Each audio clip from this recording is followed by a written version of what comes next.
Good. Okay, you ready? I'm ready.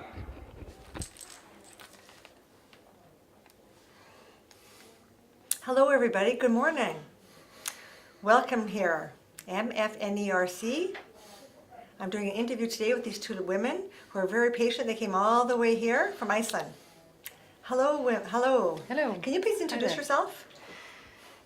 Yes, my name is Julia Reynsdóttir. The sign is Julia. Hi, my name is Heiðdís.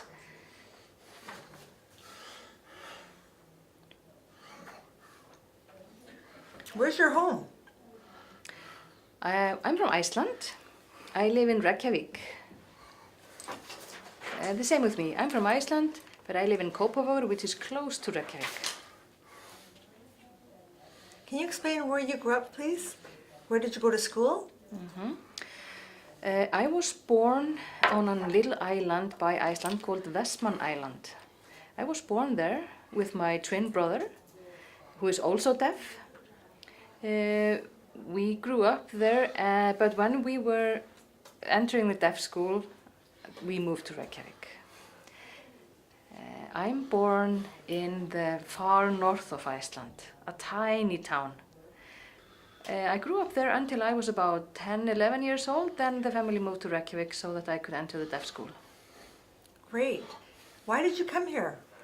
You came to America, then you came to Canada. Can you please explain why? Yes, in around 1870, the life in Iceland was really difficult. There had been,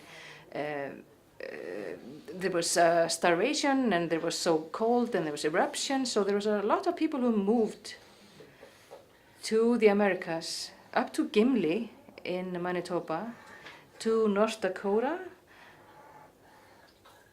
and also to Hekla Island, and so there were several Icelanders who lived in that area. And I think there were about 15,000 Icelanders who moved. So we are trying to find if there are any people here with relations to Iceland, deaf people that we could have contact with and connections, and do a project between Iceland and Canada and America, North America. And this project is called Snorri Deaf, and it's a new project. The hearing people have had a Snorri project going on for years, when there are visits back and forth between Iceland and Canada and the United States. So we are joining the deaf part to the project and have visits and cooperation between the countries. What culture about deaf culture is important to you?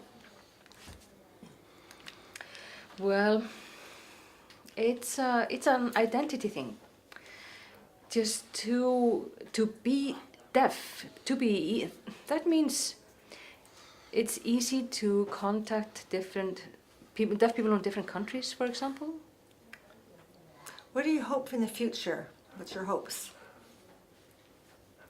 Well, I would say my hopes were that we would form strong connections between Iceland and North America for the deaf, because everybody gains from visits like that.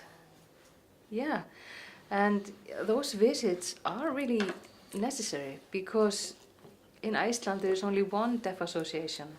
There are very few deaf there. So having the world open is positive. Cooperate, learn from each other. Come here and to your office to see what you are doing, and what the work that has been going on here. We can learn from that. The deaf community in Iceland, and there are many deaf people in Iceland? Deaf signing people in Iceland are between 200, 250. Around that. Then we have more that are not signing, not fluent signers. So the Deaf Association in Iceland has around 200 members in it. Great. Thank you very much for coming and sharing your information with us today. And now you're off to the United States, and then next you're flying home. Will you come back again? There might be other Maybe people. other deaf people will come in the future.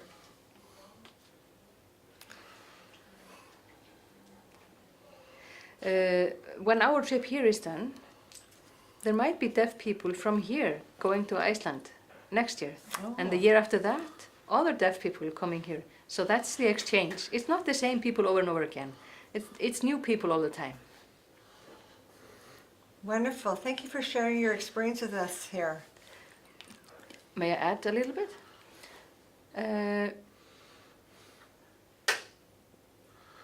If you have Icelandic roots and are deaf, you can go on the website Icelandic roots. Sorry, it's spelled IcelandicRoots.com, and there you can figure out and see your relatives. Okay, good.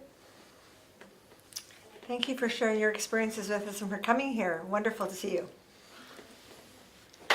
Good job. Really nice.